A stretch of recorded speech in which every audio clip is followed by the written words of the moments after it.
Just for Drexel to figure out where the openings are. See that defense sort of suffocating in there right along the line. Drexel continues to move it and try to find the open player, and looks like we have a shooting space there. Yep. Nice job by Drexel finding the skip past the opposite.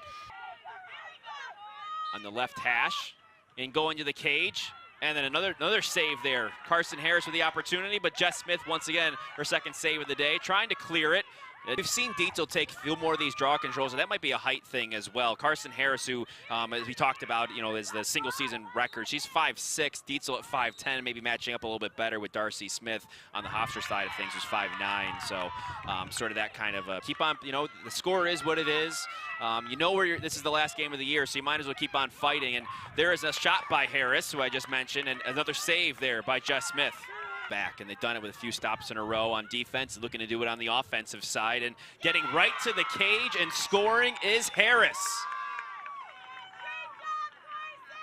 Harris scoring her second of the game, her first of the game. The other one was called off, so it's her first of the game for Harris, and it's Drexel's third goal. They trail 10-3. Nice set. They're seeing where the opening is. You'll see it right here. They cross the field on a nice skip pass. She catches it on the moves, keeps moving, doesn't stop her feet, hands are ready to shoot, and finishes on the weak side. Really nicely done by Harris there. This is how they've seen the majority of their shots come off, is that they have the ball over here on this right-hand side. They see the zone shift over. They skip it across. And again, as long as she keeps her feet moving and her hands ready to shoot, I think they're going to continue to get more opportunities. It's a tough save to make right there because the defense is off balance. And we talked so much about Harris and her doing so well in the draw control. I mean, she was also called by Jill Batchelor a gamer, which if you're an athlete, that's what you want to be called, right? You want to be a gamer. I love that description. So she plays as a midfield. She plays pretty much the whole game on both sides and just sticks in there. She's gritty, sort of the attitude that this team wants to have. And that's what they need. I mean, the fact that you can call one of your sophomores a gamer and one of your spark players, as Coach Batchelor did, I think that's going to be something they're going to build off of in the years to come. And then she also the same thing. She said, you know, attacking leader with Colleen O'Grady. You want some of your younger players being leaders because then it just goes so well for your future of your program. That's definitely what they're looking to. Position shots, or just look for drives, which you saw from, you know, a couple of their players, and especially Karson Harris. And I think that's something they need to continue doing. Some of her teammates, she said, hey, you know, make it hard for me to come back and play again. And I think that says a lot about her, says a lot about the family and her upbringing, and really trying to inspire her teammates in that way. And I think that's pretty cool. I think it's great. Far, and some of those cutters in the middle, and finding a couple creases. And there is the cutter in the middle, and another score. That's Haley Simpson with the goal. That was great ball movement right there by Drexel. Again, you're seeing that extra player up top, putting two people on ball, added ball pressure to avoid the drive. So Simpson scores, and Drexel comes out of the locker room firing a 3-goal run to start the second half, and the lead is down to 6. 12-6 Hofstra leads, but we're going to go in transition, and nice dodge there in the midfield as they try to work to get a shot. 13-6. Absolutely. I mean, why not? If you're feeling confident, go to cage. Speaking of going to cage. Karson Harris took a little bit of a hit right there. And she'll get it from the arc for a free position opportunity there. Now that we're back at even strength. She's going to take a look at it, and she's going to go low and score. It's Karson Harris making it 13-7. Drexel fighting back. I think it's important that Karson continues to go. Obviously, she wants to take solid dodges and not go into double teams and turn the ball over.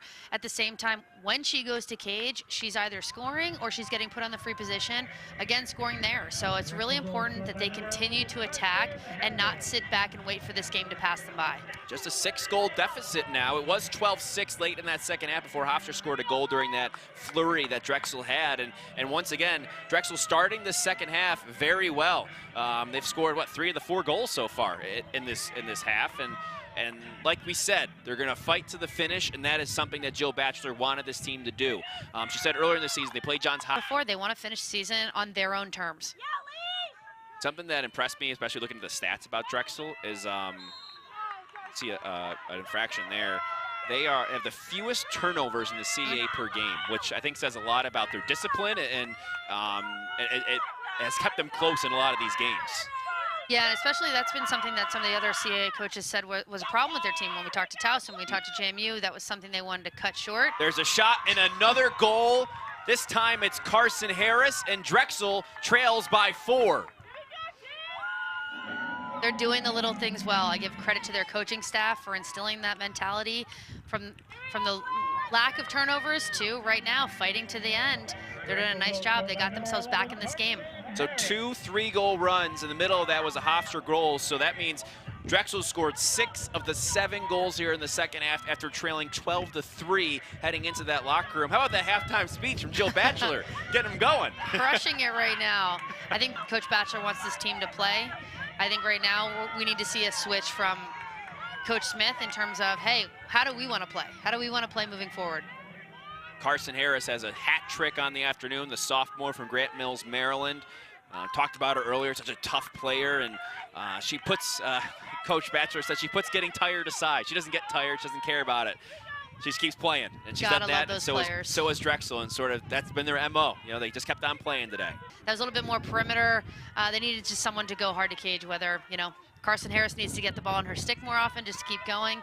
That's something that Drexel needs to get if they want to continue to get back into this game. And maybe get him back on track a little bit. Matera working over the middle, and no whistle as she falls down. Maybe it tripped over some feet there. She wanted a call, didn't get it. This set, though, you can see they're giving Perella a break, and they're letting Matera take it and seeing what she can do with it.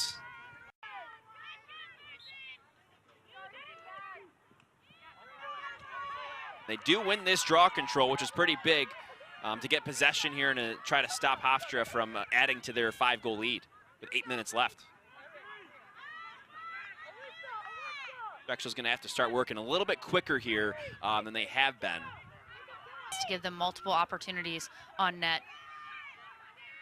Which isn't always easy No. when they've had those opportunities, and they've come a little bit deeper in the possession clock as they've worked it around quite a bit against that Hofstra zone. Hofstra D is definitely playing a little bit more inspired as well, but that's an awesome There's cut. the cutter Harris in the middle, and as you said it, Liz, Karson Harris, what a cut and what a goal, beating Jess Smith as the momentum continues on the offensive end for the Dragons. They trail 15-11. Karson Harris scores.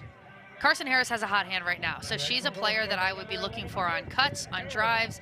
I mean, Coach Batchelor said she's a gamer. She's proving it right here. So if I'm Drexel, I am looking to hit her with the ball every opportunity I get. We talked about efficiency for Hofstra in the first half. It seems like Drexel has been just as efficient as Hofstra was in the first half. Absolutely. They've been really efficient on offense, and when they've had opportunities, they've been scoring when they've had the ball. Yeah, this is a good-looking offense right here. Much better than the first half where they were a little, you know, taking tentative shots. They weren't really sure about their driving lanes. This is just smarter. They're communicating better. They're carrying themselves. Just they're standing up a little taller, which looks good. And again, I think I would be looking for Karson Harris every single time on offense. Well, she has really stepped up the sophomore the last couple of weeks. She had 4 goals and 1 assist against Towson and Delaware. So that's 3 straight games with at least 4 goals and 1 assist for Karson Harris, and she's become a go-to player and definitely capitalizing off that and showing as being a real threat for this Drexel Dragons team as a sophomore, which we can't impress upon enough, some of the youth of some of these players on both these teams. Over.